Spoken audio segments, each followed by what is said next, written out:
Once again, thank you for joining us this beautiful evening. So, my name is Faith Amada, and I'll be your host for today.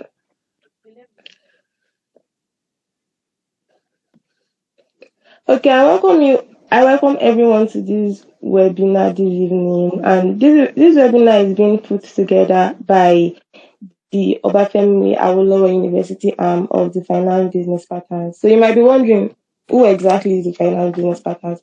The Finance Business Partners is a community of finance and accounting professionals committed to changing the narrative of the finance professionals. We do this by providing um, mentoring and coaching services to young individuals who want to build a career in accounting, finance, business, partnering, and related fields. Moving on, today's webinar focuses on life after school and how to navigate it. For example, when people ask me what I want to do after school, I don't usually have a definite answer, and a lot of undergraduates are like me. And this is why we have invited Mr. George Jinadu, who is also one of the founders of the Finance Business Partners, to speak with us today. With close to 2 decades of finance experience and an MBA in finance, Mr. George Jinadu is ready to hold our hands this evening as he teaches us and guides us as to how best to navigate the after school phase. I am fully ready to learn this evening, and I'm sure you are as well. So, if during the course of the session you have any questions or contributions you'd like to share, kindly use the chat box as Mr. George will answer to the questions as soon as it's done. Also, if you are not a member of our community and you wish to be a part of us, the link to our engagement platforms will be placed in the chat box as we move on. Okay, so Mr. George, you can take over now.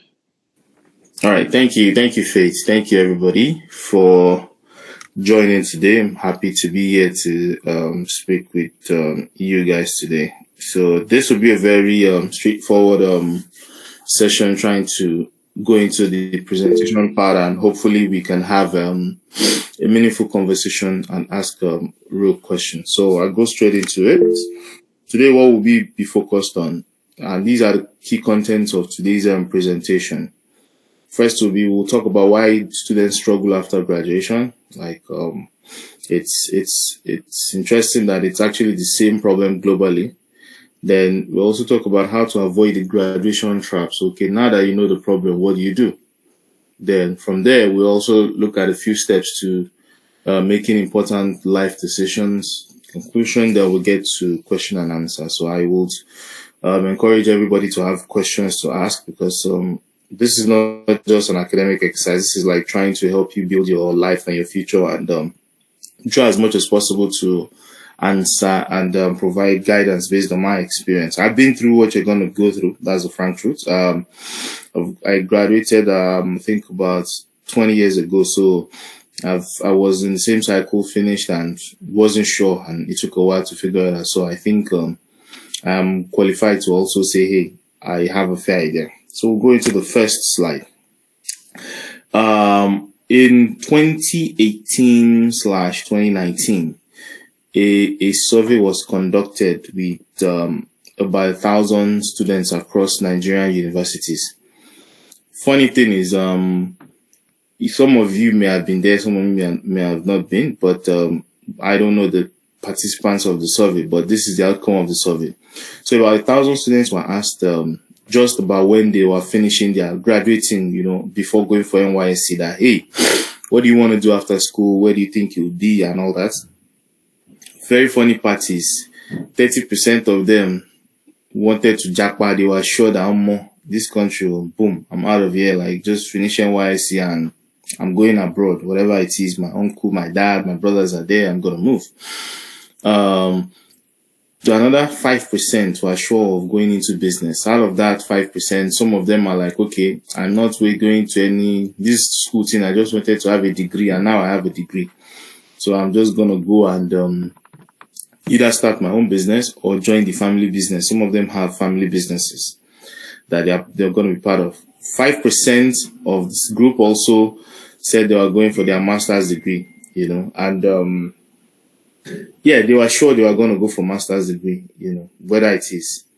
Then 40% of the group said they are going to be working in their dream career. They were sure, like, okay, well, I'm going to be either an accountant, I'm going to be working in a bank, I'm going to work for a big four company. Like, they had ideas of what they wanted to do. They were like, okay, this is my next plan of action. This is after school, before NYSC, still waiting for NYSC. 2018, 2019. The same people were approached 2022, just last year, to find out how they are faring, like the 3 years after NYSC that they promised. Let's see where they are. And guess what? This is the infographic. This is the reality. Out of those people that 30% said they will jackpot, only 10% have successfully jackpot. The remaining 20% can't figure it out yet. Why? Reality of jackpot happens. Maybe they found out that the thing is not as cheap as they thought it was. Two, they couldn't they couldn't even get the travel visa, whatever it is. They had some challenges. They couldn't even meet up. Out of the 40% of the whole group that were sure they'll be working in their dream, only 10% was able to achieve that 3 years after graduation, after NYSC and all that. Just 10% of the whole crowd. The remaining 30% couldn't still figure it out. Out of the whole 5% of the group that said they were going to do masters, only 3 were successful. And you and I know, some mostly because of admission, mostly because of money, confusion, or should I do local masters or go abroad? Would it be recognized? So is it somebody that wants to survive first that will be thinking of masters? Out of the other group that were to do start business, 5%, only 2% have been successful, which is maybe the guys who just realize, let me not waste my time going to this school. Only 2% instead of the whole 5%.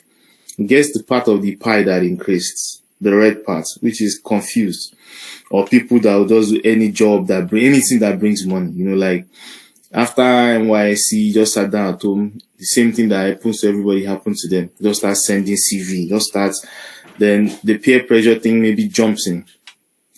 This person has gotten a job. That person has japa. This person is now running a business. They just start from maybe you graduate as an accountant. At that moment, it doesn't matter anymore. Your parents who are probably putting pressure, see all your mates are working, you don't have anything, you're just sitting down in the house, lazing around. Then you start to realize that, okay, from looking for accounting job, some people will start to look for sales job, and some people will even move to factory job. Hey, I must do something, just to be bringing money. Some people will even do Yahoo, at least. Yahoo is something is sure when Maga drops, something you pay. So, the sad reality is that 75% of that group, it's a huge number, found themselves in that red circle, like red part of the pie, like not sure what next, no direction, no reason. And it's very unfortunate. So you ask the question, why do students struggle after graduation? Because if about 40% were sure of what they wanted to do, and just about 10 to 20% are the ones that were expected to fall into the category of just not sure what next or what to do.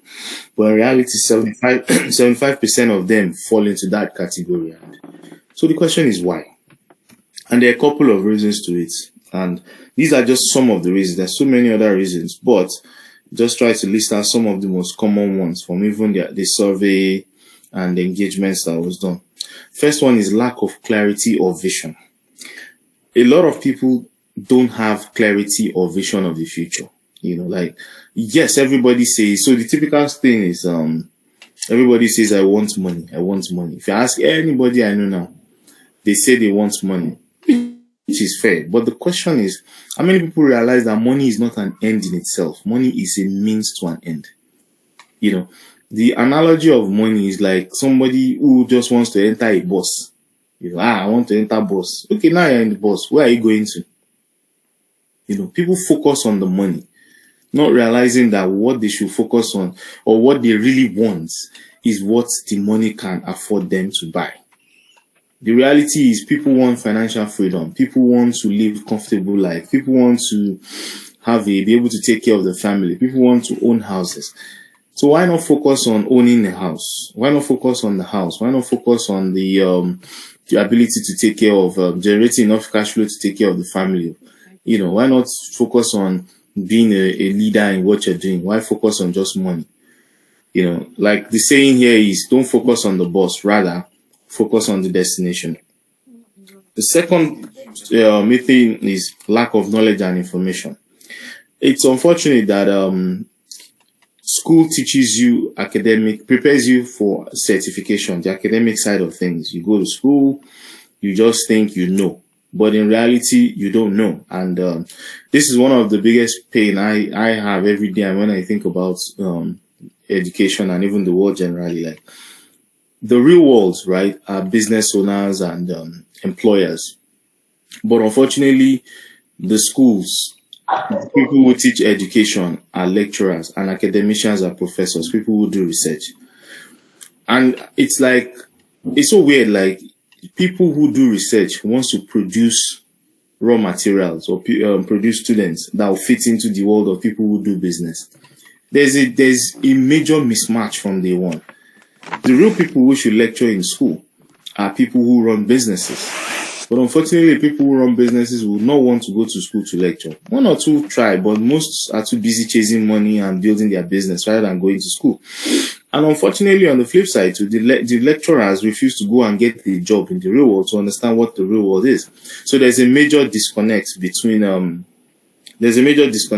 real world and what the lecturers produce. So, and unfortunately, students lack knowledge and information about reality. Students focus more on the certificate, graduating. I'm gonna get my certificate. I'm done. Those kind of things. So lack of knowledge and information is the second one.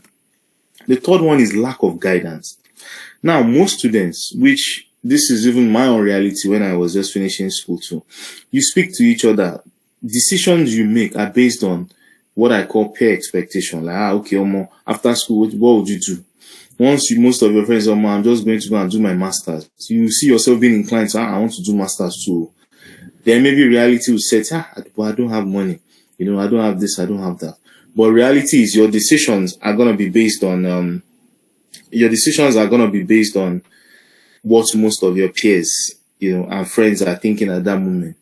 It's like you are at the bus stop, making a decision of where you want to go with people like you that already die in the bus stop, rather than focus on who is in the destination you want to go to. If you spend more time with people like you at the bus stop trying to get there. The next one is lack of skills. So, like I mentioned earlier in number 2, school teaches you academic skills. You read books, they give you textbooks, tell you what IFRS 15, tell you when you're doing accounting, you have to debit here, credit here.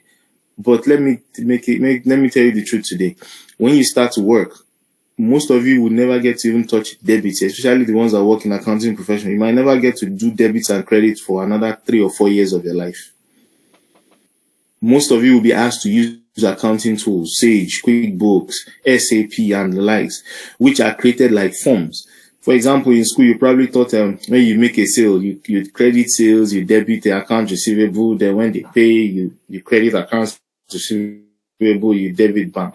Guess what? Accounting systems don't know that. The only thing you do is when you log into your Sage, you open the invoice module, you type in customer name, you select product, type in amount, save. That's what you do. The system will automatically handle the rest for you. The system will do the rest for you. It will do the posting, backing, and everything. The same thing with business. Most of you who want to go into business after school have zero idea of how business is done. The school will not teach you. A lecturer who is lecturing you probably has never done a single business in his life. How would he tell you to know how to identify the best selling products? How would the lecturer tell you to know how to negotiate? How would the lecturer teach you how to do pricing? They will only tell you theoretical approach to it. So most people lack the skills to fit into the job world or the business world. So you realize that by the time you're done with school, you are starting to unlearn what you've learned and learn new things. And the next one is lack of experience. Most employers don't want to employ fresh graduates. If you go today and look for vacancies on LinkedIn and everywhere, everybody asks for experience. Everybody asks 2 years, 1 year, 3 years. And you start to ask yourself, where would you get this experience from? Did they bring experience from heaven? If you're asking me to go and bring experience, where am I supposed to get it from? That's why today many people lie on their CVs, So those are some of the key things that make students struggle. There are other things. They could be financially, it could be family problem, it could be anything. But these are some of the top ones that people are able to identify from the research. Then last one here is lack of branding and visibility. you are taught as an accountant to not boast. You are taught as an accountant to be conservative. Don't show yourself. Meanwhile, in the real world, the people who are successful are people who show themselves. We all watch TV today. We all know. Think about it. The most successful and richest people in the world, or even Nigeria, or even in terms of anything, in terms of even content, anything, they are the people you know. That's the truth. The ones who you don't know, some may be successful, but they struggle because the world only remembers people who they know. And that's why you see a lot of people always being out there, just, it's like sales. You're in a class. You're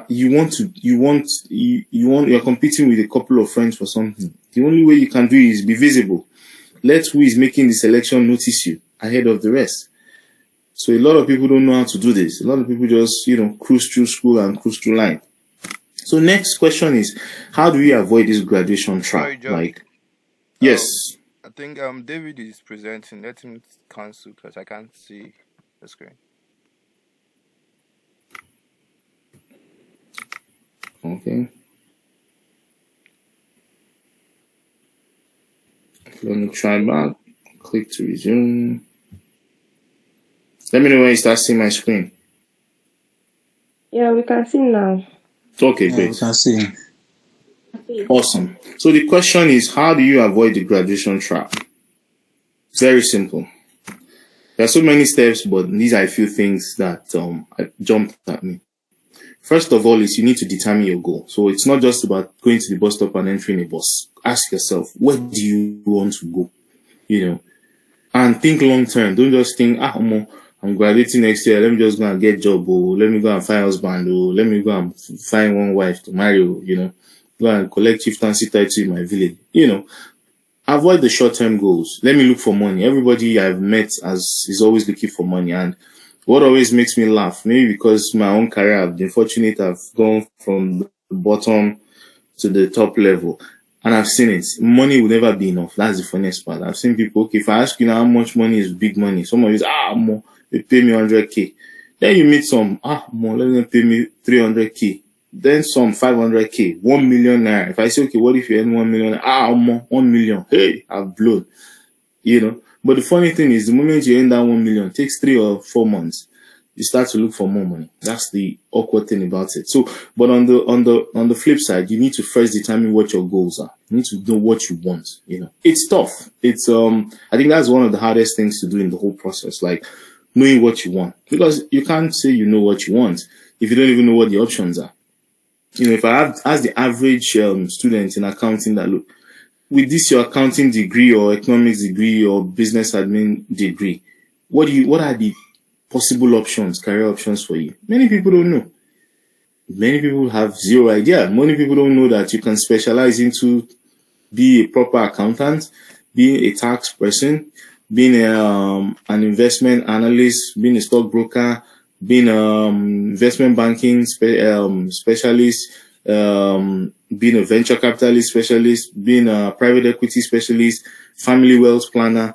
Many people have zero ideas of all these things. So the only thing you know is, let me just graduate, right? And unfortunately, that is one of the things that create problems for everybody, because your focus is, let me just graduate, I'll figure it out. By the time you're graduating and figuring it out, life starts to happen, because life doesn't wait.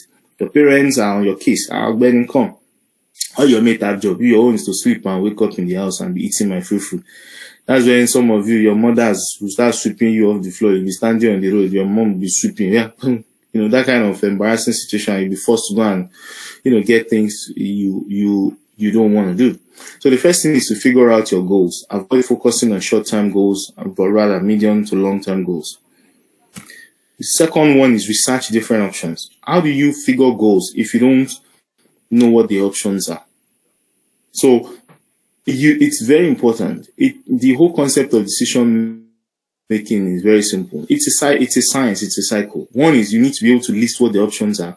You choose one, then follow through with that option. So you need to know what exactly is lying out there for you after school. And I say one thing, there are two ways we think. We think either logically or emotionally. Everybody is emotional sometimes. Everybody is logical sometimes. The best way to think is logical. Like, for example, some people want to go for their masters. the question is, or especially the people who want to, okay, fact, let me use the Jackpot people. Many people want to Jackpot, want to run, bam. But the question is, how many people know how to travel? How many people know what the options are in different countries? I see a lot of folks, I want to go to UK, I want to go to UK. How many people know that even when you are done with your school, let's say you are fortunate enough, first of all, to even go to school in UK is a big problem. I think an average school costs between 12 to 15,000 pounds. If you convert that to Naira now, it's 12 to 15 million for school fees alone. You must have proof of funds to show that you can survive there, which probably will cost you maybe another 8 to 10,000 pounds. That's already 20 to 23 million naira you need to have in your account. Then the funny part is that you need to know that before you can get to become a citizen or whatever, you need to stay in the British system in the United Kingdom for 10 years after you go to school. Most people don't know that. Most people are, when I get there, I'll figure it out. Then you start realizing, 10 years. 10 years look easy, but the reality is, those 10 years, don't forget, what you'll be getting is temporary work permits. Maybe 2 years, it expires. You have to go and look for another company to file for you to renew it. It becomes a longer process, confusing. But I'm not saying this to scare you, but I'm just saying this, before you take a decision, you need to know what you are going into. Some people want to go to Finland, Norway, and co. Good. So the point is, you need to know the options. Research the various options. Am I best in doing business? What are the options of doing, becoming a business owner? What are the potentials of being successful in business? What do I even know about business? What kind of business am I best suited for? Because a lot of people don't understand. They think that, everybody can be an entrepreneur. Entrepreneurship is a different mindset and monster. So are you going to be a tech person? Do you want to go and learn tech? Do you already have a family? If you have a family business, good for you. Do you have the mental toughness to go through business? Because business fails a lot. Maybe most people don't know. 9 out of 10 businesses fail. A lot of people are just traders. They are not real businessmen. They buy and sell. Are you willing to wait it for a long time before it becomes big enough to generate money for you? Do you have the discipline? So the first thing is identify your different options. Just keep taking notes. All these things, I don't expect you to have an answer in 1 week, 1 month, 1 week. Some few may even be more than 1 year. It takes 2 years. And reality is, take some digging to figure it out. Asking questions, engaging, just trying to know. If you want to know, you go and find out and list it out. But the most important thing is, you can't escape taking decisions about your life. Next one is find mentors. So one of the books I read, or one of the people I follow online, breaks it into 2 categories: mentors and maps. Maps and mirrors. Maps pretty much are mentors. Maps mean people who are already where you want to be. So tomorrow, you want to be a successful businessman. You want to be a Tony Elumelu. You want to be a Jimovia. You want to be a Dangote. You need people like that in your life. Yeah, in reality, look, you might not be able to meet a Dangote, but you can read their books. You can follow their content online. You can meet people who have worked with them to understand how these men think, to understand the level of discipline they have. Business, for example, is a Monday to Sunday thing. There's no closing time. So maybe some people don't realize that. But the funny thing is, when you are disciplined enough to do it, the upside of it is huge, because you end up employing your mates that are better than you in school. But you need to understand how they think. Those are even the big ones. There are people in your family, your uncle's friends, your brother's friends, sister's friends, your dad. These are people that can mentor you because they've gone through life's journey. It doesn't necessarily even have to be people who study the same course with you. It's the same cycle, making a decision, following it through, developing yourself to prepare yourself for the next big opportunity. Those are maps. I like to call them maps. The mirrors are your peers, because yes, you might be looking forward and be looking because sometimes it can be overwhelming. I want to be like this man, but this man is already miles ahead. But at the same time, you need what you call mirrors. Mirrors are like your people in your generation, your sets, your friends, who you can also benchmark that, okay, yes, I'm not where I want to be, but I'm making progress. You can also engage with them, like, hey, how are you guys getting this done? I'm looking for opportunity to do this. What are you doing? I'm trying to upskill. What are you currently doing? What can I pick from you? So you need those 2 categories of people in your life: mentors who are maps and mirrors. You don't have to have them physically. You can define people you like, go online, follow their content, read their books, watch videos of some of their presentations, read about their lives, and you learn a lot from that. Then the next one is build a network, join a progressive group. Look, in life, you can't do it alone. Don't let anybody lie to you. Life itself is a team sport. You can't be successful alone. Let me just be point blank frank with you. Nobody is an island that is successful. At least we've seen how elections work. We've seen how leaders are chosen. We've seen how money is made. We've seen how things happen. Even everybody says all politicians rig, blah, blah, blah, and all that, which is fair. Everybody rig. But the truth is, can they rig alone? They can't. They need people. That's a bad example in terms of this, but I'm just using it as an analogy of your reality now that you can't do it alone. So you need to find people who think like you. Because let me tell you, the worst person you want to find to spend your time with is a daydreamer who is not taking action. That one, God will help you. When you are seeing somebody that you go and sit down every day, the only thing you do is discuss all the fine babes in school. Or more, the nearest joint for the hottest gogoro that is cheapest, that is on fire, like more. You'll be smarting, So join progressive groups. Look for people that you and them are going in the same direction in life, so that you can help each other. Like they say, iron sharpening iron. You will learn from each other. As you are researching, they are researching. You congregate once in a while and engage each other and learn from each other. Next one is upskill while in school. So this is very critical. This is extremely critical because a lot of people don't know. A lot of people don't know the world of work is changing. One of the key things that can stand you out on your CV is ability to use accounting tools for those of you who want to be accountants. Many people don't know. Yeah, you can bring your CV. Everybody has 2-1, first class, thousands of them now. Those days, maybe just few, but now everybody's carrying one. So you're no special. You're no better than anybody. Oh, you went to, OAU. Yeah, great now. You're competing with someone who went to Harvard. You are not so special. Let me put it that way. And the person too is not so special. As far as the employer is concerned, you're all carrying certificates. Good for you. But the point is, what skill do you bring on board? What can you do on the job? There are so many platforms for upskilling.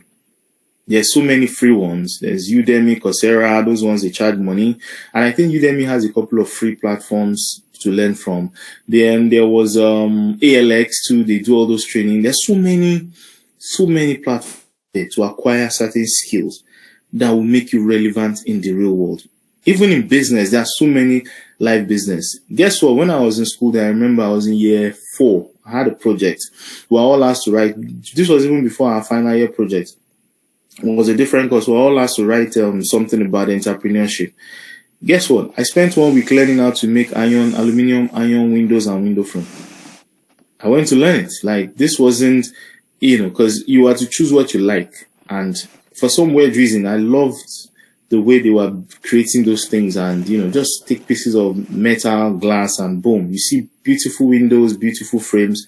So I went to learn how to do it. Yeah, it's been a long time now. I might have forgotten it, but if you put me in that zone again, I know it won't take me more than max 1 hour or something. Just show me the few things. I can still remember some of those things that they used to cut. I know, to play around and to build it. So the bottom line is, if I wanted to go into aluminum windows and window frame afterwards, which the man even encouraged me, I could have gone back. I've already upskilled in that area. My friend I introduced to today, coincidentally, that's what he does for a living, and he's making way more money than I can even think of. He looked for a job too, like many people who look for a job. And he went there and I told him, why not try this? And he was initially upset, like, why would I tell him to go and learn work when he's a graduate? But, we had a big brother then that, like, he just said, look, the thinking is the problem with you. Your problem is not whether you want to learn or not. Yeah, the way you are thinking. That why don't you learn it and be an employer? So you don't have to be the one cutting the aluminum and joining the frame. What you just be to do is you already have a degree, you package yourself, get the artisans, the people who do the cutting and doing. All you do is go there, collect contracts, negotiate, and get the people to do the job. And that's exactly what he does today.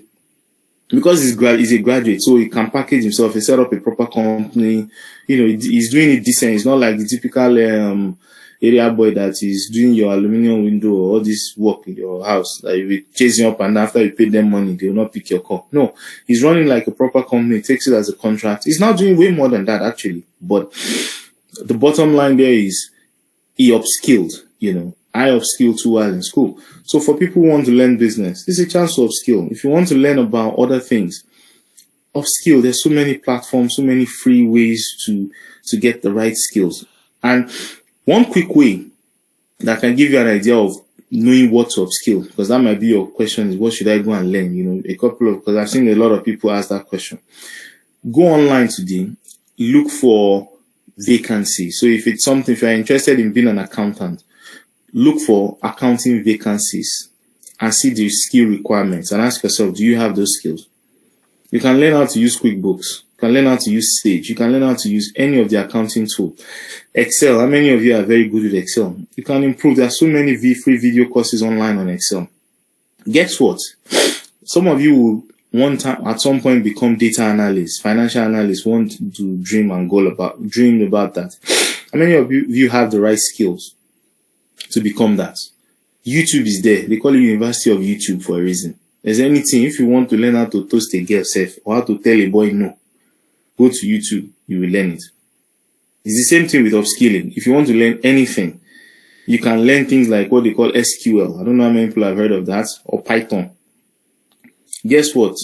The accountant of the future is not just the one that knows how to do debit and credit, but right now you'll be required to learn some of those skills, ability to use technology tools to make your life easier, to write codes with Python, SQL, R, and those kind of tools to be able to make your work easier.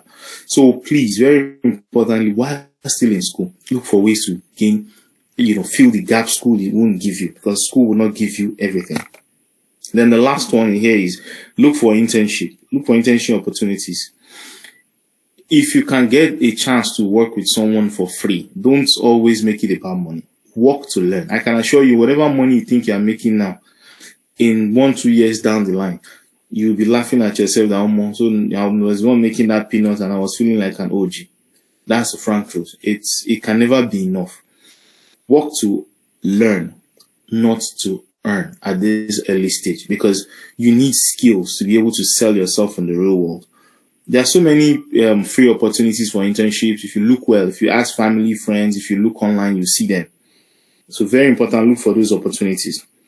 The lastly here is start your preparation early. Look, you might think, you are probably in year 1, year 2, year 3, year 4, you still have NYSC. Guess what? You'll be surprised how time will fly. And you're right there in the real world, facing the real world. So you need to prepare early, because what will shock you is that you are not preparing. Some other people in other schools, other places are already preparing for the jobs that you are not prepared for.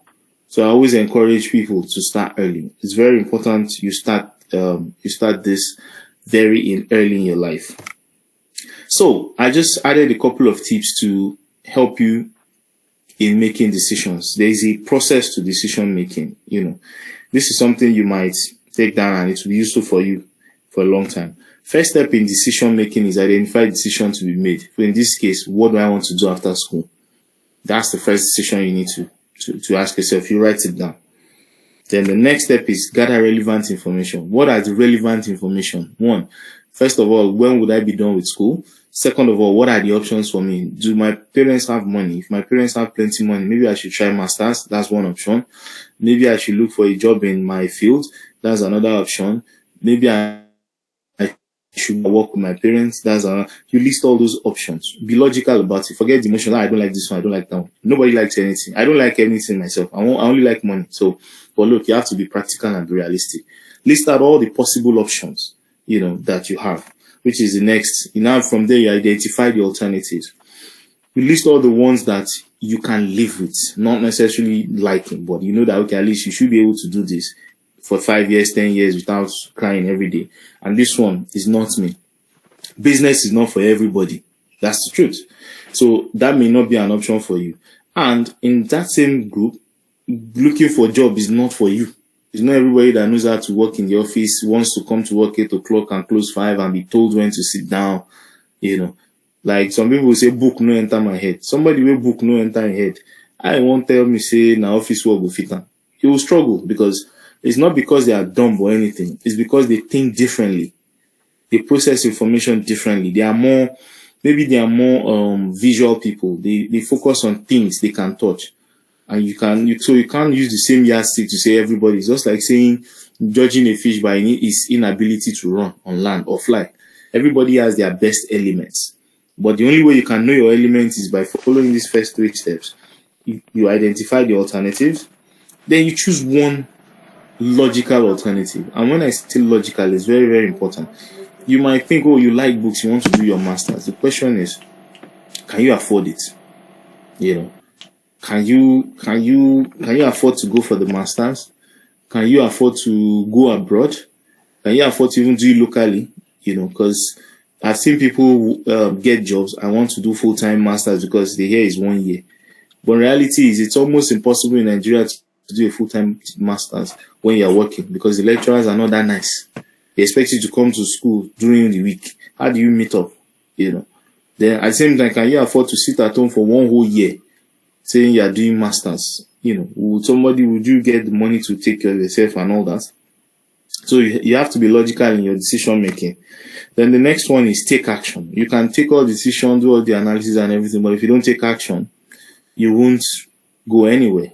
Very importantly, you have to take action. You will learn, you make mistakes, you will struggle, but ultimately you will figure it out. It's just about sticking to it. Remember, 5, 10, 30-year plan. It's very important. So, finance business partners. Introducing finance business partners. Who are we? Like Faith introduced at the beginning. We're just a community. We're like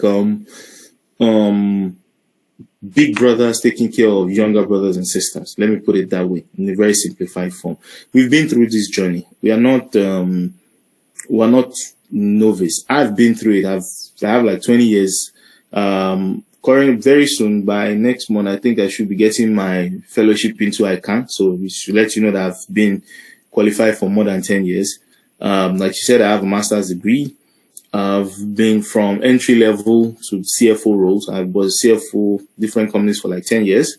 I worked in PwC. Some of you know PwC, the Big Four. I worked there for 4 years. So I'm not a novice when it comes to this journey. And like I said, I was confused like you. I graduated with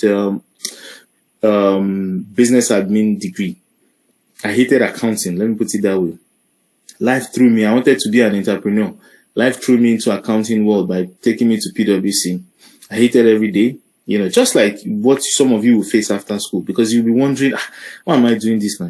Just do anything at least, which was what I was doing. Money will shall come, at least the money will pay the bills, will do all right, And so it took me almost 8, 9, 10 years. Yeah, 8, 9, 10 years of my life to figure out what I really wanted to do.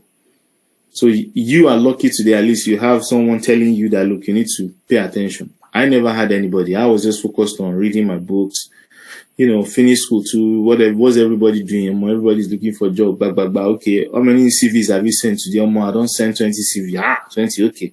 You go there. Those days, I think we used to buy Guardian. Go and buy Guardian, Thursday Guardian. Just be applying, sending. Then now you can even do email CVs. Then it was more of paper. So you'll be writing CV in your handwriting because some of them will not allow it typed. Where do you even have money to go and pay for typing stuff? So you'll be writing 20 CVs with your hand, sending it. Then you physically walk to those companies. I combed the streets of VI, streets of Ikeja, looking for a job, then dropping it at different reception CVs. Some of our CVs, if you see your credentials, you can even see it in Suya Sports.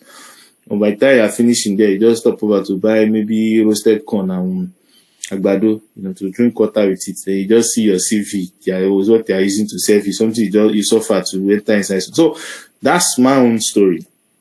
But it took a while to figure it out. I read books, but they didn't make any meaning to me. I read Rich Dad Poor Dad early.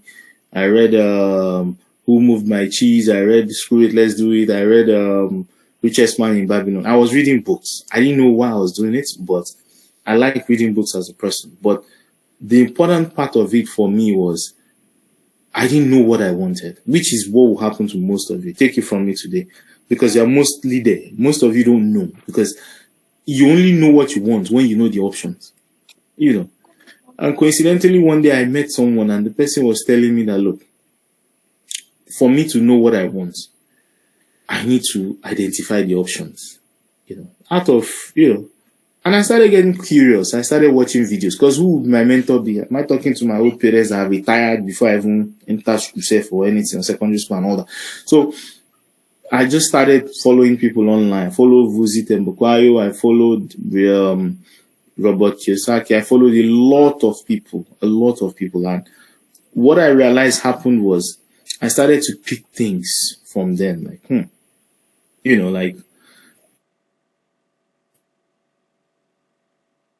what should I be doing in my life? And from then, I started intentionally meeting people, so I meet peers in like they give me to know information about when maybe all these big men, are coming. My life journey has been funny because I've met a lot of people because of that intentionally trying to meet.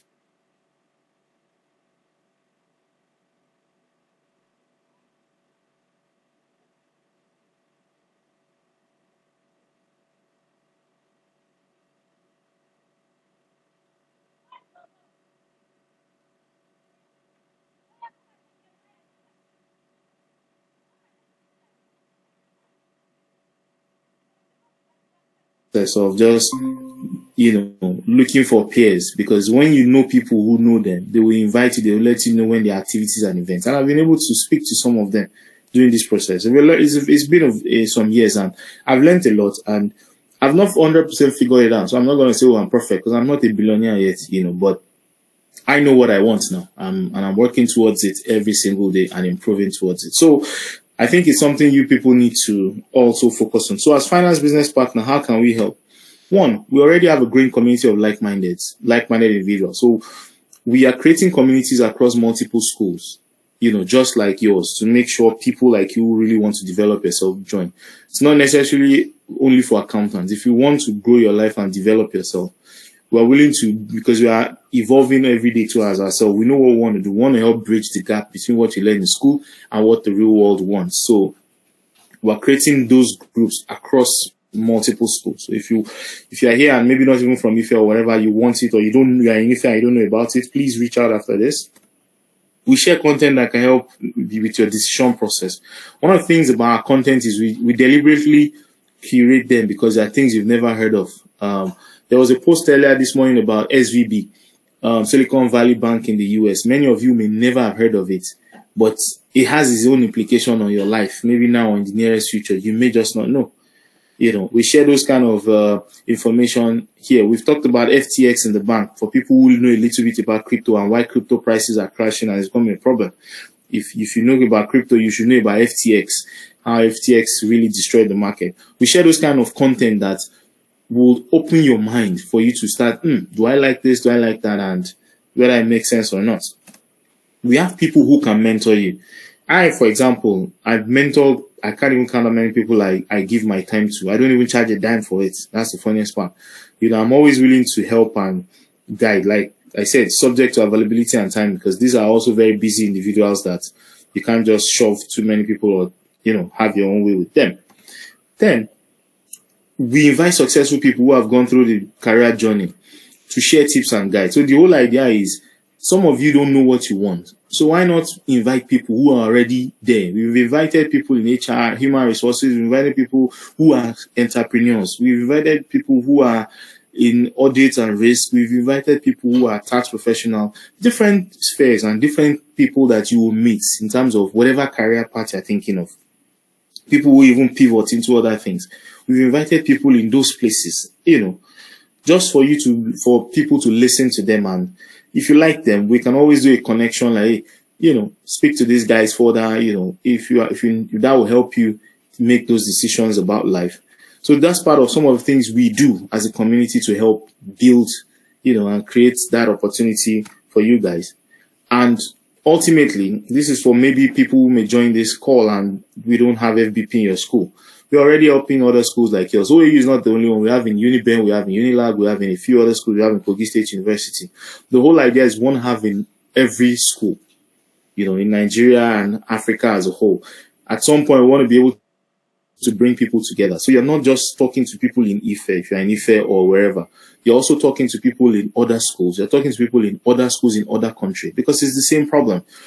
You want to be able, for example, you want to relocate to another country. You don't know anything about that.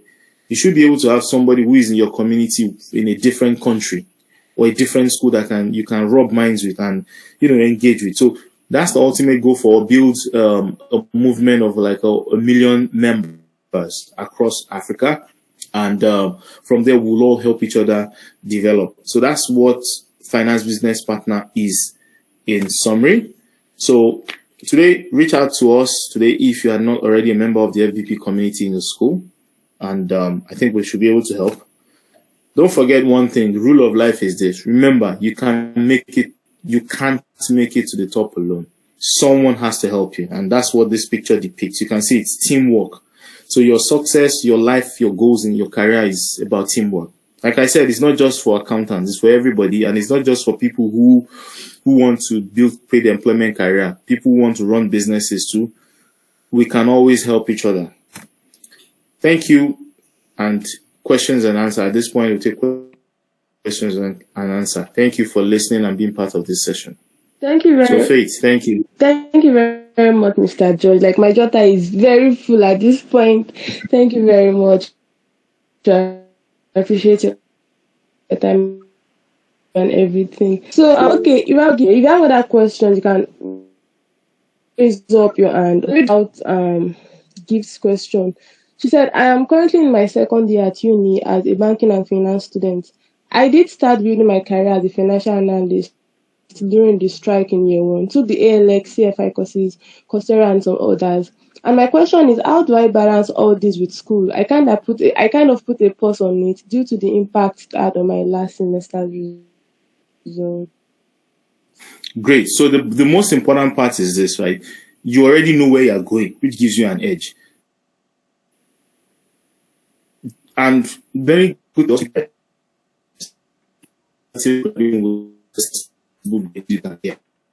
So that's your so put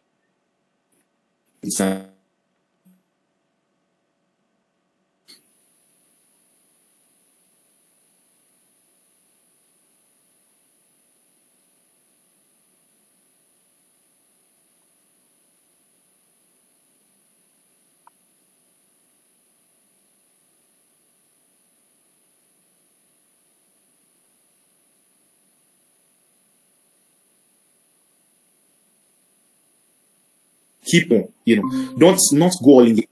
If you get an opportunity to do it, if you feel you can handle it in terms of strength, do it. But I will advise your top priority is your school right now. But at the same time, do not leave your finance analyst role, because the reality is you won't use it now, except you are looking for a job now. You won't. So focus more on joining communities that they teach more about financial analysis. If you're on LinkedIn, perfect. Look for groups on financial analysis. If you're on, I think there are a couple on Twitter, there are a couple on so many channels. Look for those groups, join them so that you're up to date on key trends about, what's happening in the industry, so you can always have an idea of it. But prioritize what is top priority for you, which is your school to graduate. That's number one. After you graduate, then you can now go all in into the financial analyst. Now, your example for me, like I said, is perfect because you already know what you want. So your job is relatively easier. Just upskill the little ways you can. Anytime you're on holiday, put in the effort. But right now, your top priority is to graduate from school. So next also is find mentors, find people who are already doing well there. If you're on LinkedIn, connect to them. Maybe a very experienced financial analyst, give yourself those little edge. By the time you need it when you're done with school, you just see that you start to excel because you've already prepared yourself for success. So that's my advice to you.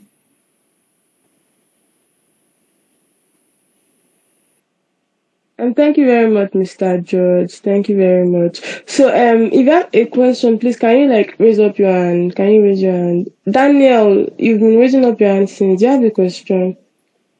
Daniel. Okay. So I expect most people to have questions because the truth is you don't know, so, and it's an opportunity to find out. Like if we do a poll now, ask everybody, what do you do after school? A lot of people will be saying, oh, they are sure. But I can assure you of one thing: you will end up in that big ugly pie of just hustling. Take it from me. And if you have brothers, they'll tell you, if you're not careful, you end up in this red path, which is the worst place to be. No disrespect or anything to anybody in that place, but the best thing is to be able to drive your own life yourself, not let life drive you. Like anytime, yeah, more these people are collecting, you're sending CV. They are collecting here, you go.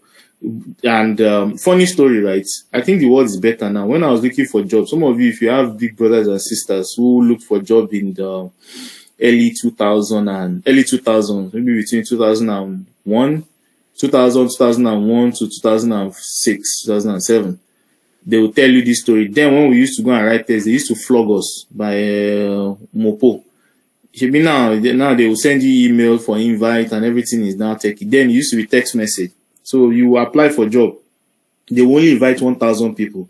They will send text message to you from maybe, I don't know, Access Bank invites you for a job test. They won't put your name. They just say, dear candidate, Access Bank has invited you for a job test. Sharp people now, that's what you use to enter. There won't be any code or anything you need. So then what do we do? I will just say, Omo, I will save your name as Access Bank on my phone. Forward the text to me. By the time you forward it to me, it will show the same text on my phone as Access Bank. So you will carry the phone and go and show the mopole at the gate. Then say, Oga, me too, I have this invitation. Twice I've been flogged at Unilag. Twice. Intercontinental Bank. Then now when you want to do Oversabi when you're looking for a job, instead of you to enter when very, very early people are entering, you will do Oversabi and stay outside. Let me do small reading before I enter. By the time you want to enter, you that got genuine invitation, you will not be able to enter. The sharp ones, they forwarded it to themselves. They've entered her. By the time they not tell you, they've gotten to the 1,000. Oga, you invited me now. Go back. No man, now you do strong until you hear 555. That's the way we used to look for a job then. And it was almost, these people are doing tests here. Oh, yeah, show up, boom, we're there. That was how it was. But now, there's technology. You can know what you're looking for. You don't even need to know what they're recruiting for. All you have to hear is, did you know that this bank is doing tests this morning? You just bath and go. You carry your CV in your pocket, everything. Say, anyhow, we shall write the test somehow, So I think this is an opportunity for you to ask questions because there's a lot of information happening out there, and believe me, the last place you want to be is in this red pie. I can tell you, I've been there and it's the worst place to be. I can assure you. Thank you very much, sir. Yisal Ibrahim raised up his hand. Yisal. Okay, I have a question. Sure, So my question is that, let's say, for example, now I took the CFI FMBA course probably last year, and I just discovered that I can't even remember most of those things I learned. So, and I feel like I actually wasted my time taking the course because I can't even remember. So does it mean because someone told me once that it is that I don't have to care about doing stuff like that now because after school when I'm practicing it and I won't forget. But what can I do that to make me remember or to still be consistent with learning or to help me remember that okay, I've learned this thing last year and I can still remember, I still know how to apply it at this particular point. Great. So all you have to do is that's the importance of joining communities that are like-minded, where they discuss those courses and talk about the content. It's like a muscle, in as much as you might think you've forgotten it, by the time you start doing it, you'll be surprised at how easy it will come back to you. So for someone like you, what I would advise is join a community that are into maybe financial analysis, read up content around it from time to time. Don't worry about the application yet because nobody expects you to know everything. Let me make you laugh. In every job you take in life, right? Nobody expects you to know everything. Even the best people, every job I've taken, and this is me, I've changed jobs 10 times in my life. In as much as I might think I'm good, when I start, someone still has to put me through how they do it in there. Now, what these courses have done for you, it has planted the basic, the foundation for you. You have an idea. So when somebody is talking of financial modeling, you are not thinking of, maybe that those female models on TV or mannequin that they put in fashion shop. You already know what financial modeling is. When somebody is telling you about maybe using the words of maybe discounted cash flow, using those terminologies. You may not 100% remember, but you have an idea of what it is, and you are going to be will easily recollect if you Google it than someone who has never heard of it before. If you go online and Google, what is discounted cash flow again? By the time you see the description and everything on it, it will come back to you faster than someone who has never heard of it in their life. So that's the benefit of doing the course. Reading is about continuous learning. You will continue to learn in life. It's not even me. Do you know how many? Let me boss you guys there. 80% of what you are doing in school today will be useless to you after school. Take it from me. In fact, you will never touch any. I don't think I've been in any class or any job that they've asked me to do maths. I heard that teaching introduction to maths. I don't think I've used GNS since I finished school. I don't think I've used anything on philosophy. Most of those, even the tax they taught me in school, or even accounting, that I learned in school, were almost useless to me in the real world. Not that almost, they were really useless. Let me make you laugh again. Audits that they teach you in school is not the audit you do in the real world. The financial statement assertions that they teach you in school is different from how audit firms, apply it. So that's the reality. But the bottom line is they want to know that, okay, do you have the basic? Just the same way, by the time you graduate from school, by the time you graduate, you go for your 1 year NYSC. If they start asking you things you did in school, 90% of you would have forgotten. So it's normal. Don't get it wrong. But the bottom line is, when they mention P&L, you may be one that saying, sir, what is P&L? Because you have an idea. Yeah, you may not remember the full thing. One of the first shockers I had when I changed from PwC to my job then was, in school, they'll teach you balance sheet or balances, trial balance. Nobody will teach you how to handle incomplete records. Everybody always tells you things about original book of entry. Okay, this one, that one. Nobody will tell you that many companies, startups, and small businesses, you prepare financial statement from bank statements. It's the bank statement that you download to create their whole books.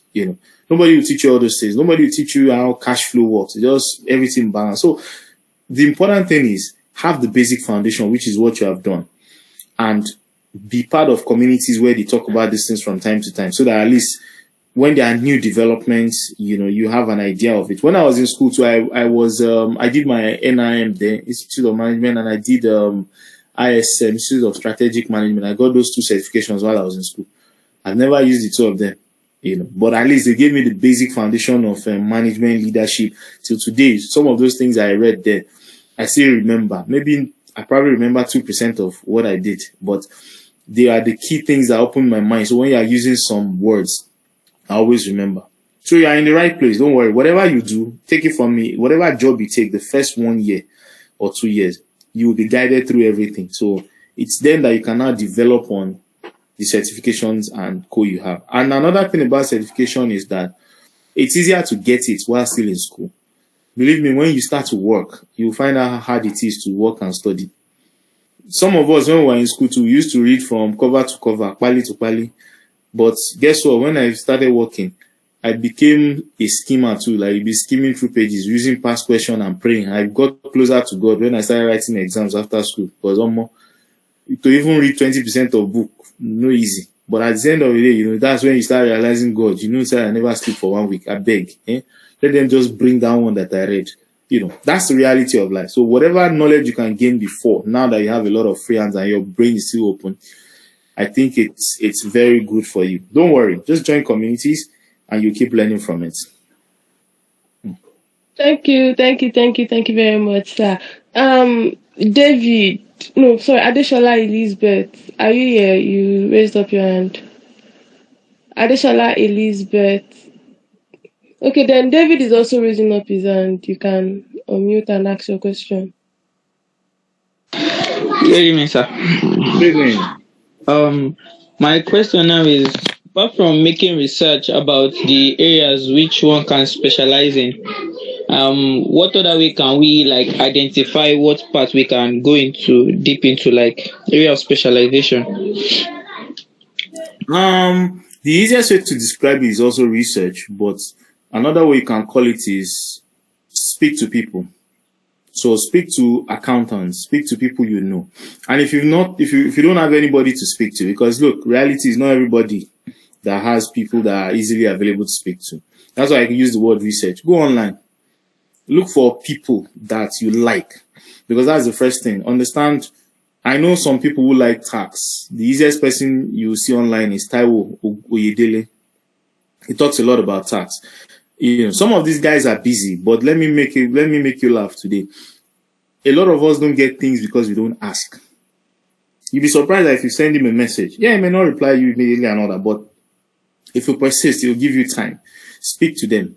Speak to, because the most important part is you can't take a decision if you don't know the available options. Take courses too. Take Google. Let me see. There's a couple of sessions. There are people who do career guidance and all that. That would. I'm just always careful with career guidance counselor, because most times they don't cut straight to the flesh of what you want, because they are very generic. The same thing I'm telling you is what they'll tell you. You need to do research. You look for people. Google, like, what are the, like, for example, you can search what are the possible careers that someone with an accounting degree or economics degree can do. A graduate of economics, what are the possible careers? It will give you a list of job opportunities and job types that you can do with it. Then from LinkedIn, look for people who already have those job titles or online. Then message them, look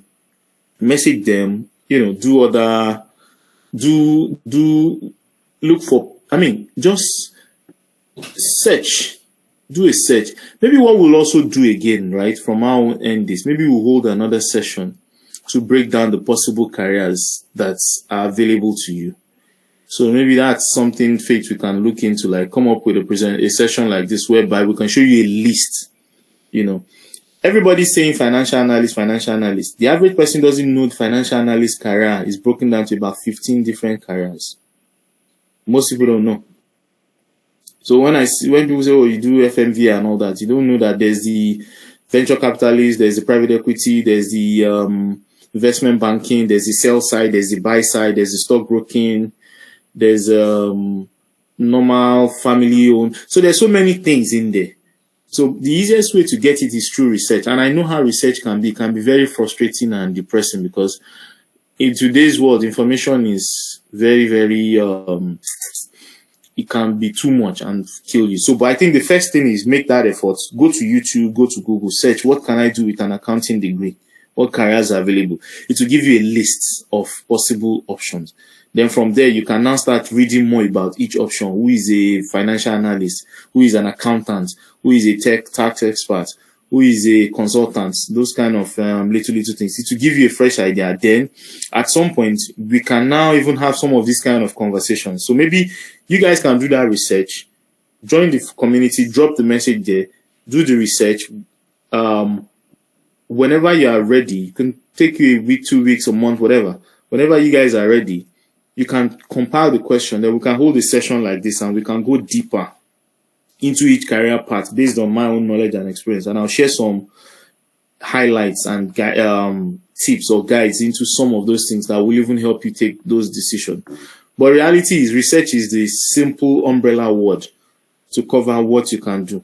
Because the other options I know is to ask people, and it's still part of researching. When you're asking people, sorry, what do you do as an accountant? What do you do as a tax expert? How can I be a tax expert? Those kind of questions. So maybe today that's what I can also commit to. Come up with that. Go through Google, search for what you can do after school. Even if it's business, it's fine. It doesn't have to be job alone. Like I said, not everybody will be doing job. The only one I can't help you is with Yahoo, because I don't know how to do Yahoo. I've never done Yahoo in my life. I wish someone would teach me, so I'll stop working anyway, but that's on the side. So do your research, do the list, amongst yourself, organize. We can organize this session again, and we'll take each one by one and break it down further. So for people who are really interested in each one, I can give tips. Even people who want to do business. If your family has a family business, your own is easy. You just speak to the key people. If you don't have a family business and you want to run a business, I can give you tips, because I've run businesses too. I've run 3 businesses that have failed, and I have the ones that are not failed. So I can also give you experience on what to do not to make your business fail. And funny story is that the thinking of a businessman is the opposite of the thinking of an employee. It will shock you when you find out. You think opposite. Like, so whatever brain you are bringing from school to work is not the same brain you are bringing to business. So that's just in summary.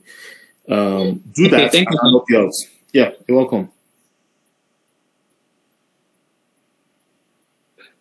Okay, thank you, sir. David, do you have another question? David. Okay, Shino Emmanuel, you raised up your hand. No. Okay, Shino Emmanuel. Okay, good evening, sir, and thank you for the talks. My question is this: can you hear me? Loud and clear.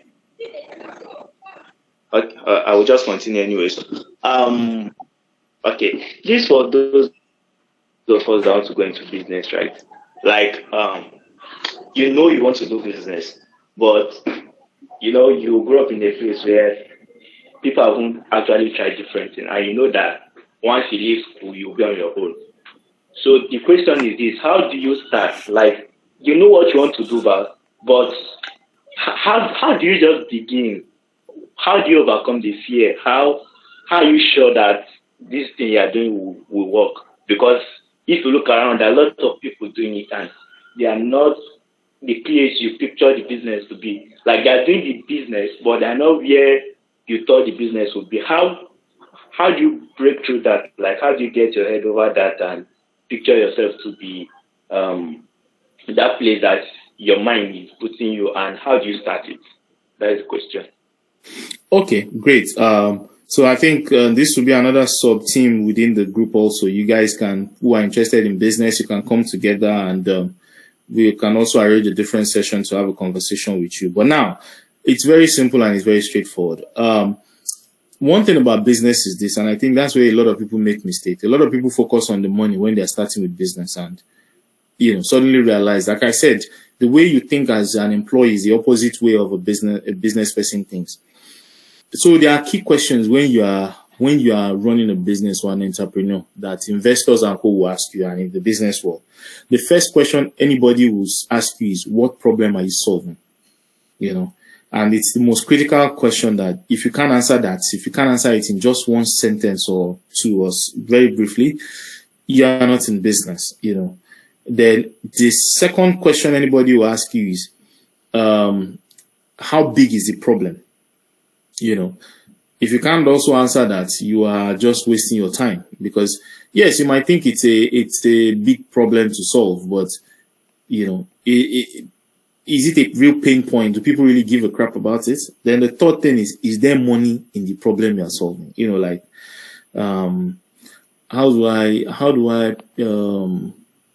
I'm trying to think of a practical example right now, but I think it will come to me. So those are three key questions anybody will ask you. And one very important thing about business is this, especially if you're going to a business that has existing players and people are already doing it. The question you always ask yourself is, why should people give a crap about you? Like, there are two ways people think. People think emotionally or logically. But I always advise people focus more on the logical side when you're taking decisions, So meaning that you already see people doing it, but they are not big. So the question is, what do you think they are doing wrongly? And the unfortunate thing about business is also like school. You have to learn it from scratch. For every business, you can't really understand it, until you get into that industry. Let me think of a typical scenario. There was a company that the business was doing very well in a community. Everybody buys from the man. It's a shop. Everybody knows him. They buy from him. The man wanted to retire, and he sold his business to somebody else, right? And when he sold the business to somebody else, very profitable business, so in less than 6 to 9 months, the business started struggling. And the guy was wondering why. And we sat down and we looked at it together. And guess what? The person forgot the fact that the reason why the reason why the business was successful wasn't because that man was selling anything special or anything unique, but rather people buying were buying because they liked the man. So the moment the man left the business, people who liked the man and were buying because they liked the man had no obligation to buy again from the shop. So they went elsewhere. So that's the thing about business. Before you say you want to start a business, you need to ask yourself, what problem am I solving? Like, is it a big enough problem? Like they always say, when you are building a business, are you building a painkiller or are you building a vitamin? When you're building a vitamin, it means, yeah, it's good. We all need to take our vitamins now. But, there are days you will skip it. I can't come and kill myself. I won't die now. It's good for my body, but it's not critical. Or a painkiller is something I want more. If I don't take that thing, I won't survive. So those are some of the critical things you need to consider. So before you go into business, and this is advice I always give everybody, because I've been there, and like I said, 3 good businesses I've run that have failed before I figured out what I was doing wrongly. Rule number 1, you need to understand everything possible about that business. From the supply chain, where do people buy, to why do customers buy, to where the customers are coming from, to how much profit, how much money is in the business, to how much effort, is it scalable, those kind of scenario. I once worked for a company, Slots. Some of you might know it. You might have bought phones from there. And I thought I knew Slots from the outside until I got a job and started working from there. And today I tell you and I tell people, like, that man is one of the biggest geniuses we have in terms of business in Nigeria and in Africa. It's just that he's not so visible. He's more quiet. He's not out there like many of the guys you see. What you see on the surface as some of the businesses, right, is not necessarily what is the business. Slots is the one with the highest number of retail stores in Nigeria. I think it's about 80 stores, if I'm not mistaken. The nearest person to him has about 30 or so. And it stems from the man's mentality. The man's mentality is to keep expanding, even though the profits are small. And his mindset is that if you can be number 1 in the market, you will be able to control the decision makers in that market. And I can tell you today, if the man coughs, all the people bringing phones into Nigeria will shake. If like the joke they always crack. If the man catches cold today, all the Samsung, Nokia, iPhone will sneeze. If he catches cold, though, they will be the one sneezing, not him. Because he has built himself to a point whereby you can't just take your eyes off him. So the thing about business is a different session, so I won't use it to drag everybody along. It takes a long time. Business is not an overnight miracle, and that's where a lot of people make mistakes. The first 3-4 years of every business is to understand how the business works. You will struggle. There are days you will not even be able to pay your bills and everything. Don't get it confused. But after that, what is happening is you are learning. You are building brand equity. You are building knowledge. And by the time you build it, you'll be surprised how big you are. So my first assignment for you is, before you jump into doing it, try to get every understanding you have about that business. I'm happy to speak to you maybe any other time, weekends mostly. We can discuss further on this particular business you are thinking about. To start is easy. I tell people you don't need money to start business. If you need money to start a business, then you are not a business person at all. Don't lie to yourself. You mean you can't because the most important part of business is the ability to sell. That means you can't sell it to your family or your friends to give you money to start.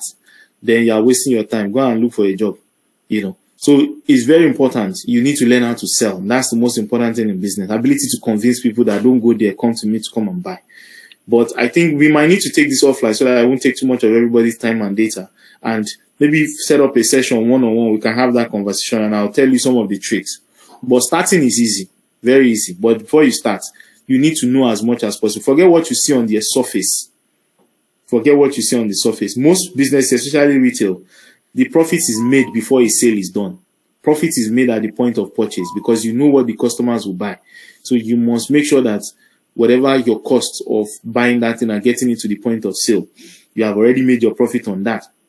And the biggest part is, how do you convince people to leave what they are already doing? It's just like me opening a university today and saying, quit your IFE, OAU, and come to my university. Why would you want to do that?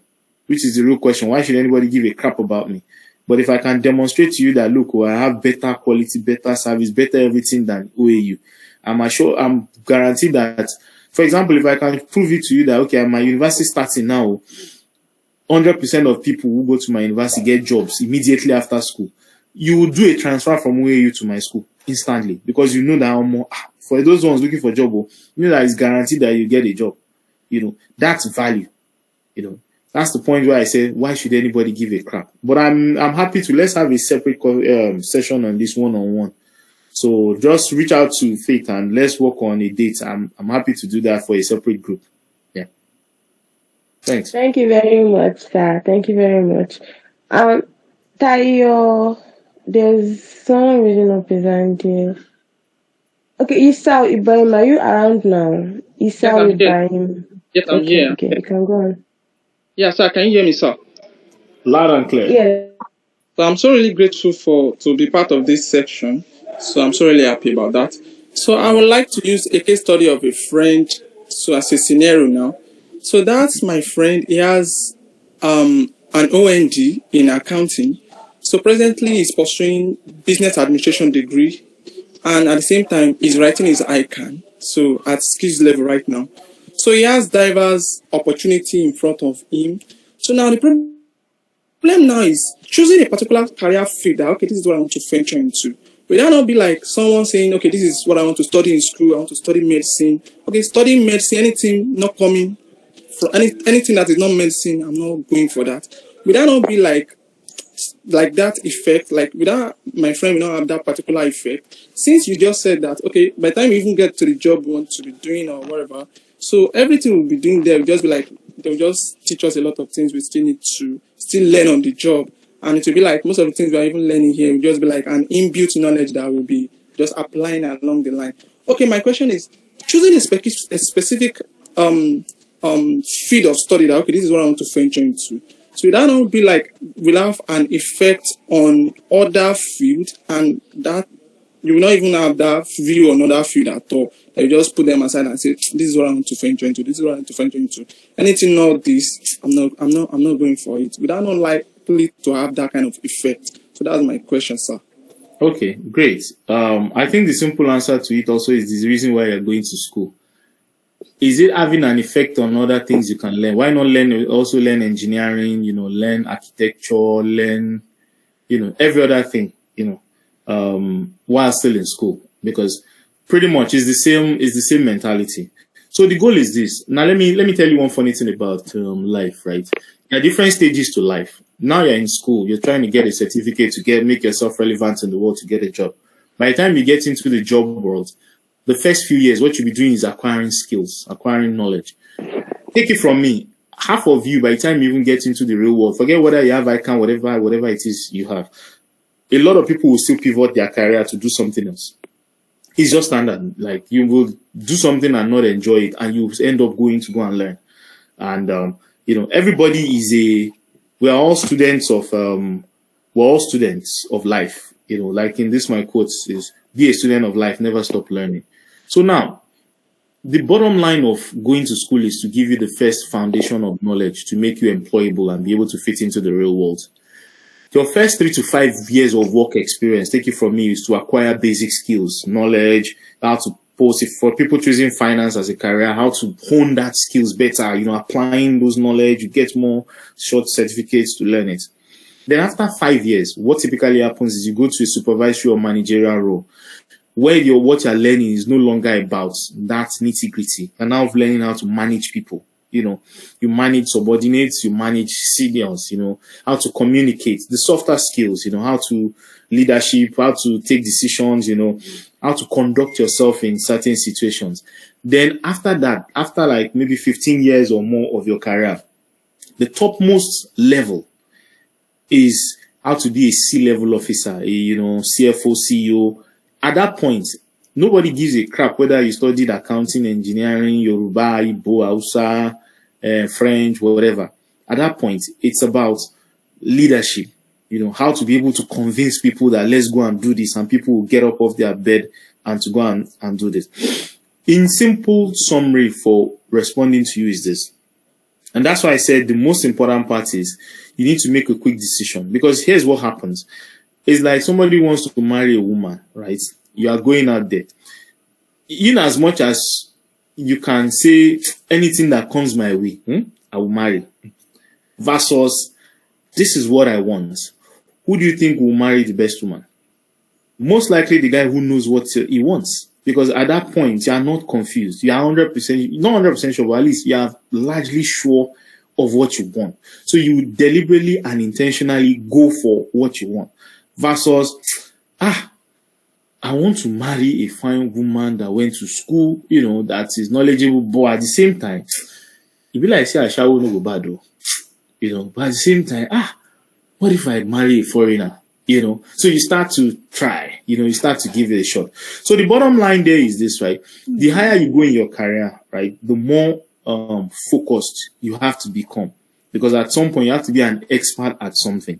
And people don't pay, top money, top dollars, top salary for people who learn it, who know everything. Because the reality is, I can assure you, you can't know everything. Take it from me. By the time you leave school, you realize in a year or 2 years how sort of redundant what you learned in school is.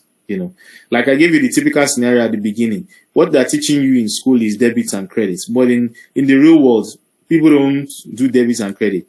Now, let me give you another side to it. If you look at the tech space, before, for you to be able to say you know anything about computers, you must study computer engineering or computer science. 5 years. Then you come out with that big certificate. Yes, I'm a computer engineer, and you're feeling cool with yourself. Guess what? There are boot camps today that will teach you how to code, to be a software developer, to be, even people who don't go to school, the guys who are even writing software codes, and they earn way more than you as an accountant. Take it from me. So that's the funny thing about life. Like, if you don't know what you want, if you don't know the journey you want to go, you will just be scattered and learning so many things. Now, you choosing a decision, right, that this is what I want, it doesn't mean you block out every single thing. No, absolutely not.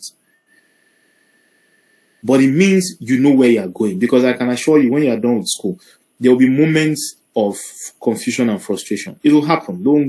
You can't escape it. But the fact that you know what you want is what will keep you going and say, hey, this is what I want. Because there are days, let me tell you, we are all human beings. The day you are saying, okay, like I've said now, you choose this, maybe you choose financial analysis, ma'am. You have started, upskilling, you get a job, you are working there, and suddenly year one, maybe you are collecting 100K. You're feeling like an OG or 120K. Suddenly you just hear one of your guy, more. That guy just got job at Mobilo. Guess how much? 1 million a month. Your brain will just scatter straight. Take it from me. It's from personal experience. And I'm suffering myself, doing analysis, battling with Excel, see my mates. All he did was write ICANN. Hey God, why? Why me?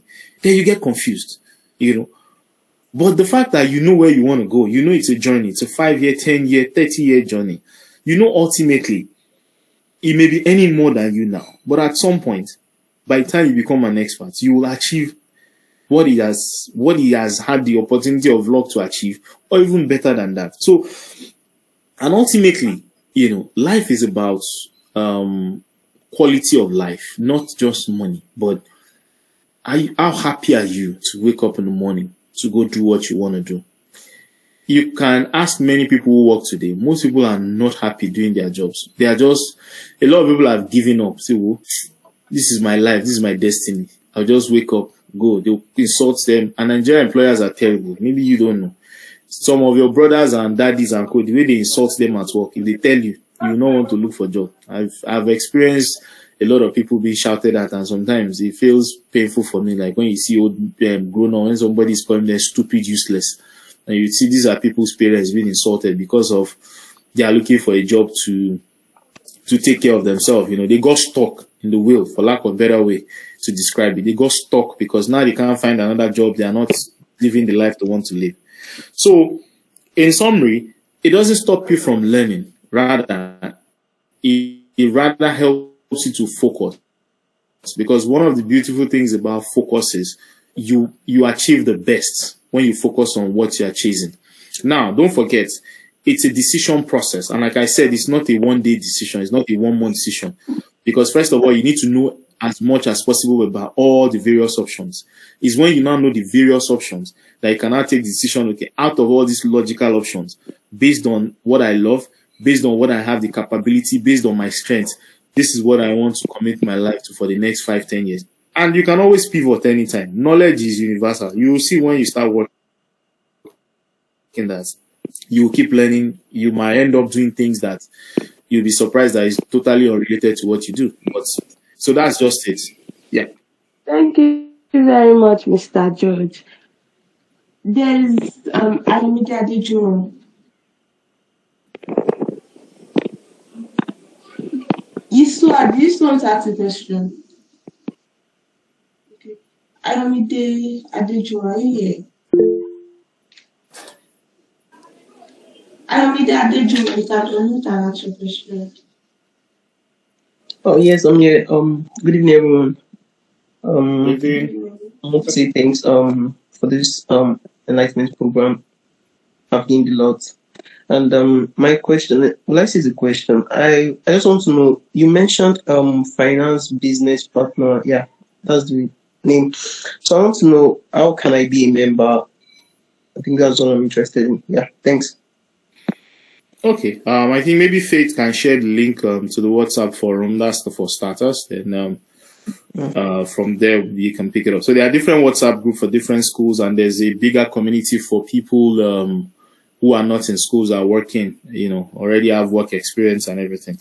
And the reason why we did it that way is to not to put content above your heads. Like, there are conversations that happen in the main group, like if they mention it to you, like I mentioned earlier, SVB, Silicon Valley Bank. I'm sure most of you have never heard of anything like that before.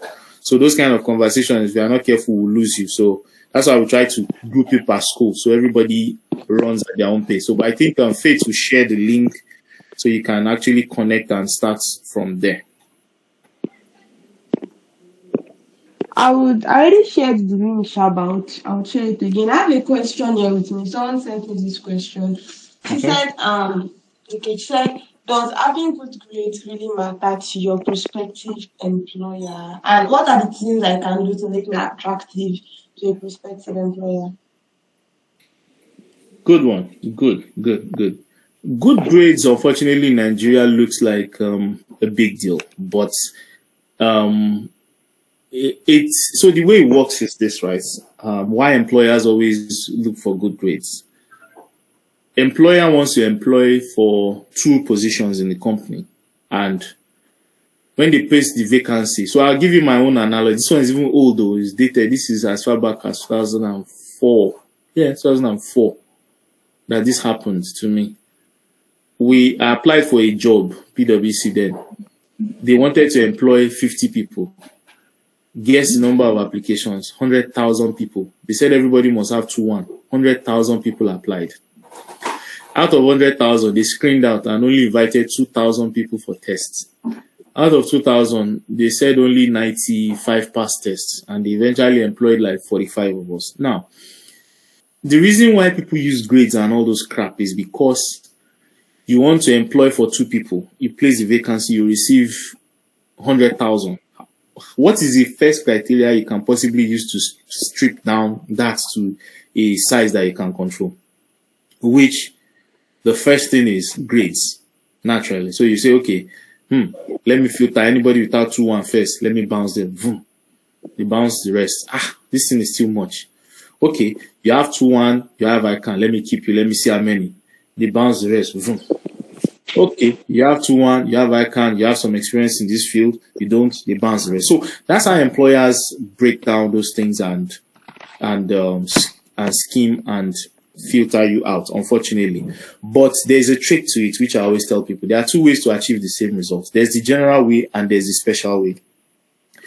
Now, here's how it works. A recruiter, which is the same thing they'll tell you on LinkedIn. For those of you who don't have LinkedIn, I encourage you, please go and open a LinkedIn account and connect. And there's a lot to learn. You can connect with our channel on LinkedIn too. We are on LinkedIn Finance Business Partner. And connect with me, with people. You can connect people I connect, at least you see them. From there, you can also connect with some of them who might have the same career that you might be interested in. My name is George Jinadu, so you'll see it easily on LinkedIn. Now, going back to, there are 2 ways to make yourself attractive. 1, get the right upskilling certifications.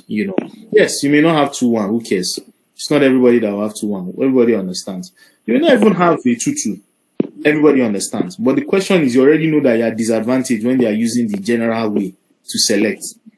They will automatically screen you. So the question is, what can you do to stick out ahead of the peers and still look good? One, get skills that others don't have. If you can get all this FMVA, like some people have already, get some certificate, get some other certifications, get some, literally, there are so many of them, small certifications. Coincidentally, ALX, FMVO is free. A lot of people may not know, but it's just that there's a window when they invite applications for it. It's fully paid for by MasterCard. So you don't have to pay the $600 or is it $400 the school is asking for in Canada, FI Institute. It's free for you. Just apply, and once you meet the criteria, you will be given the admission and you run the course and you get it. There's so many of them too. Skillshare that give you all this certification. So now you arm your resume. First of all, you do a good resume, you arm your resume with that. And the next thing is to have a cover letter. What does a cover letter do? A cover letter tells the employer what you have that makes you stand out. So you don't focus on the resume in your cover letter, you focus on what is not on your CV that will make you stand out. For example, you are part of a community, you have been contributing to this. You've already gone to take these certain courses to acquire these skills, and you've done 1 or 2 months training on that line. You package yourself with those extra things on it. Then the biggest killer that I always tell people that makes it work, that people don't know, is this. When you see an advertiser sending a resume. Yeah, I'm sorry, Mr. George. Sir, please, can you mute your mic? Thank you. Okay. So when you see a recruiter, especially on LinkedIn, post a job, don't just apply. Apply for the job. Then connect and write a direct message to that person. That, hey, my name is Blah and I apply for this role. I believe I have this and these qualifications because over this period I've done this and this to develop myself and prepare myself for that job. I'll be happy if you can consider me, just write something sweet to attract that attention. What that has done for you automatically is this. Rather than the recruiter having to worry about 100,000 CVs and start to filter, this one doesn't have this one doesn't have that. You've already given your edge because right now you've already put yourself in front of the recruiter that, look, I am in that crowd, but here I am. I'm giving you information about myself to help you make a decision about me, And that's the funniest thing. A lot of people get jobs this way, but people don't know. People just send CV the same way everybody sends CV, and it ends there. Then secondly, another trick, which I always tell people to do, is this. I've done it before in the past and it has worked for me. The best time to look for a job in a company is not when they are recruiting. It's before they start to recruit. First of all, you already have your resume, you package your profile and everything, because packaging is very key. You have to sell yourself. Second thing is this. Look for people with the job title talent recruiter, talent hunter, talent whatever. Connect with them and send them. When you connect, don't just click connect button and leave it. Click connect and put a short note. Hi, my name is Suso. I've been following your profile for a while. I like what you do. I have this background. I've done this and this. I'm looking for opportunities in this. I'll be glad if you have any opportunity in your organization that I can fit into. Then you send. So what you've done effectively is you've made yourself stand out, which is what everybody is doing. Even the so-called celebrities and co you see, they are not better than you. The only difference is they make themselves stand out. It's just like you're in school now. Everybody is sitting down. Everybody is in class. Then somebody just shout, "Hey!" What do you think happens? Everybody will notice that person instantly. And everybody will remember that person instantly. Maybe good for bad, whatever it is, but you remember that guy that shouted, "Hey," the other day. Even when he's walking into the lecturer's office or wherever it is, oh, it's you that shouted, "Hey," that day. Unlike, "Hello, who are you? You are in my class? Are you sure? I've never met you before." So you've already broken that ice. You've already made yourself visible. The next thing is to now construct the content that will make them get attracted to you, to let you know, hey, this and this is this is my resume. It may not look like much. However, this and this is what I have. And in your resume, don't write two or less than that. Or don't even write anything. Don't waste your time. Focus on job skills that qualify you for the role. Let them be the one to ask for it. Don't give information that will counter you. You may remember, resume is like just writing the best piece of your life on a piece of paper. So write it sweet such a way that even you yourself, when you see it, be critical. if I'm looking at my resume, would I employ myself? I've seen some CVs, I won't lie to you. I'm very ashamed that, in this day of technology that there are free tools to create CV, and people say write CV like they are forcing them to write CV. So that's just my tip for you. Don't do it the ordinary way everybody does. Do a very good CV. There are so many free tools online. Apply for those roles, then connect with those people, with the job recruiters, talent hunters, and even people experienced in that field, so that even when they are recruiting those companies, you have already built a first level relationship with them, and you'll be surprised that will help you. Then if you are someone who is also active, you can comment on their posts when they post sometimes on LinkedIn. They will notice you when you you comment. So it breaks the ice and makes your life easier. So that's my advice to you. Thank you very much. We appreciate your time and teaching this evening, Mr. George. So does anyone still have any questions? Any other questions? Yeah, good evening. Okay. Good evening. Sir, can you hear me, sir? Loud and clear. Great. My name is Teosi. Please, you talked about connecting with someone, with recruiters, with people on LinkedIn that you can actually talk to about opportunities. But so far so good. There are sometimes I would like to connect with some people on LinkedIn, but you would not be able to send them a direct message. LinkedIn is, I don't know what's going on, but it should be like the direct inbox is kind of locked. So in that scenario, what can you advise and what can somebody do in that case? Thank you. Good. Just keep connecting. Click connect. You keep connect. So the way it is, rule is nobody owes you any reason to accept your connection. And also the rule of life is when you're looking for something, you keep looking until you get it. So just keep connecting. Me, I always get connections. I don't have, it's the settings that the person did. So it's fine. Maybe they are like that. Everybody is not the same and everybody is not perfect. So just keep connecting, keep looking for them, keep doing, keep going. You will get the one you want at some point, and I can assure you. And most times, some people easily accept when they see maybe you have similar connections, but maybe when they don't know you, because there's so many reasons around it. But just don't stop. That's my own encouragement to you. Until you get what you want, that's my rule to life. Don't stop going after it until you get it. And that's it.